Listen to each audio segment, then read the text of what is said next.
All right, let's jump right into this. Welcome to today's Explainer, where we're unpacking what is easily one of the most polarizing, explosive, and frankly, absolutely fascinating platforms in the entire crypto space right now. We're looking at Pump.fun. Today, we're exploring a pretty stark duality. Is this platform a revolutionary paradigm shift for the Web3 creator economy, or is it just a fleeting, high-tech crypto casino? To really figure that out, we've got to look at the raw data, the under-the-hood mechanics, and the wildly intense culture it's created. And speaking of raw data, just look at this number, $935.6 million. That is the jaw-dropping revenue Pump.fun generated, reportedly making it the fastest-growing company by revenue in literally all of history. I mean, it blew past the $100 million, $300 million, and $500 million milestones faster than any other company in the world.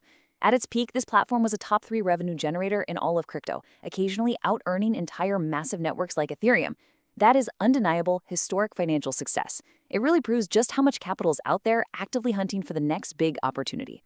But, and this is a massive, massive but, 98.6%.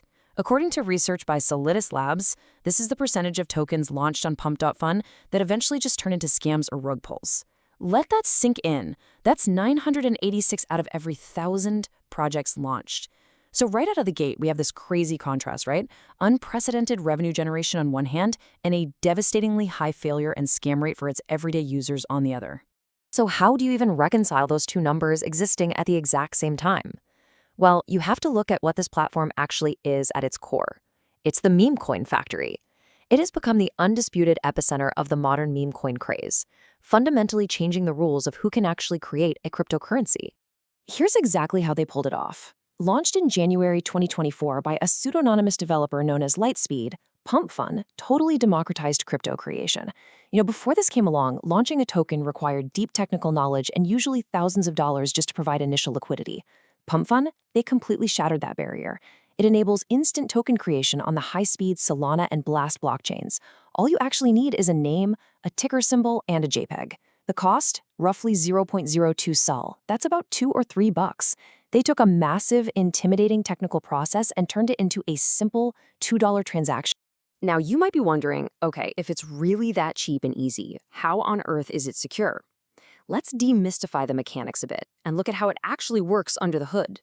Every single token goes through this brilliantly engineered 4-step life cycle. Step 1, instant creation the second you pay that $2 fee. Step 2, trading immediately begins on something called a bonding curve. Step 3, if the token gains enough momentum and hits a market cap of roughly $69,000, it automatically graduates to a major decentralized exchange or DEX like Radium.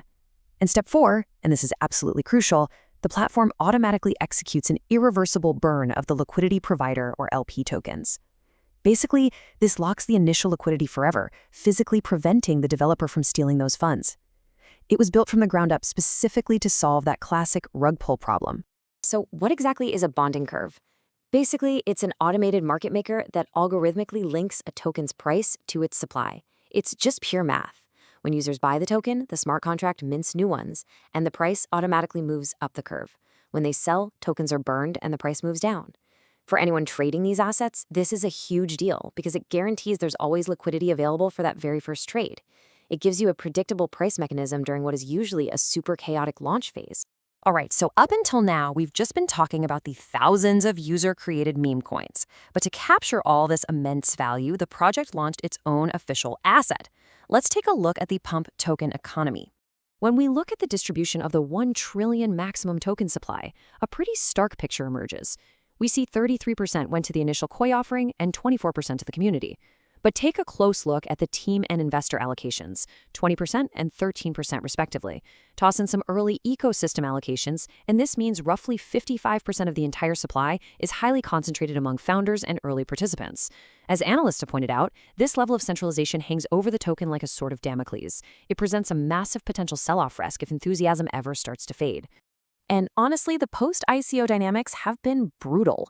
We're just impartially reporting the market data here. PUMT launched at a price of roughly half a cent. It peaked briefly at just under a penny, but since then, it has plummeted, currently trading down around 1/5 of a cent. That's a staggering 75% drop from its peak. And the crazy part is, this decline happened even though the platform was aggressively using its revenue to execute over $213 million in token buybacks to support the price. Even burning $370 million worth of tokens couldn't stop the bleed from early whales taking their profits. Now, the financial mechanics are one thing, but the culture, that's a whole different story. The community fury right now is a legitimate threat to the platform's future. Welcome to the casino backlash. I really want to read you this quote from a highly upvoted post on the Solana subreddit because it brings some real human emotion into all this data. The user wrote, "It creates the illusion of opportunity while systematically draining liquidity and attention from legitimate builders." Man, that perfectly captures the growing cultural backlash. A lot of folks in the crypto space feel that optimizing for low-effort, 5-minute momentum trading is actively cannibalizing actual technological innovation. It feels like a zero-sum game, where capital from thousands of failed projects just flows right into the pockets of a tiny handful of winners. And the sheer scale of that zero-sum game, it's horrifying. Everyday retail users have suffered estimated losses between $4 and $5.5 billion. When you place that massive number right next to the platform's nearly $1 billion in revenue, it creates a very sharp, very uncomfortable contrast. The platform profits enormously on fees, completely regardless of whether the users win or lose on their memecoin gambles. So, with billions lost and a 98% failure rate, external pressures were inevitably going to mount. Now Pump.fun is being squeezed by dual threats, massive lawsuits, and fierce rivals. First up, the legal threat. Pump.fun is staring down a looming $500 million lawsuit. Now, just to be clear, we're simply reporting the allegations as they currently stand. The suit accuses the co-founders of essentially operating an insider-driven system. It alleges that insiders got early access to tokens, artificially inflated values using those bonding curves we talked about, and then exited their positions at the direct expense of retail users. Complicating matters even more, a whistleblower has reportedly leaked 5,000 internal messages as evidence. If regulators step in and decide these tokens are unregistered securities, well, things could get very complicated very fast. But while they're fighting legal battles, they're also fighting a philosophical war. Enter their biggest rival, Pump.fun. This is quite literally a battle for the soul of crypto right now. On one side, Pump.fun is the slick, professional, venture-backed model.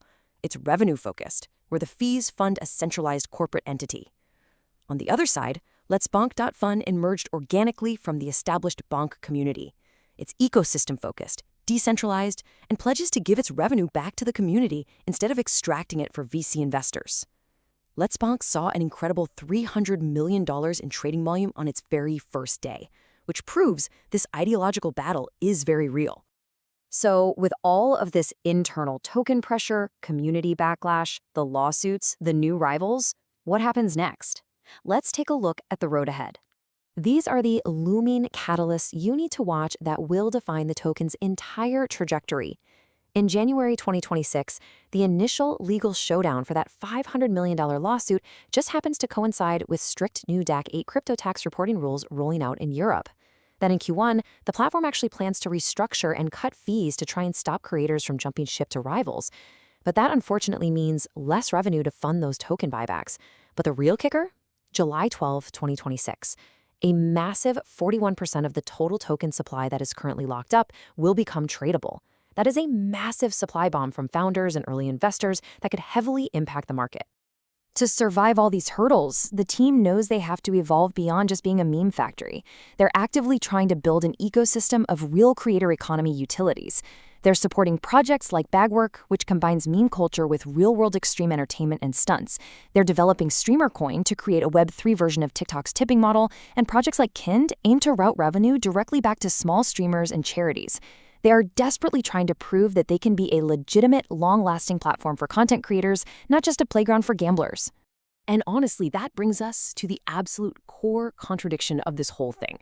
For anyone building or investing in this space, here is your main takeaway. The platform's massive cash flow and that aggressive $213 million buyback model, it relies almost entirely on hyper-speculative meme coin trading. But building a sustainable creator economy, that requires long-term community trust. The big challenge is whether they can sustain their buybacks through short-term speculation without completely exhausting and alienating their user base before that real creator economy fully takes root. Which leaves us right back where we started. But now you have the full context of the data, the mechanics, and those huge looming 2026 hurdles. Based on the historic revenue, the crazy 98% failure rate, the lawsuits, and their frantic attempts to pivot, I'll leave you to ponder this final question.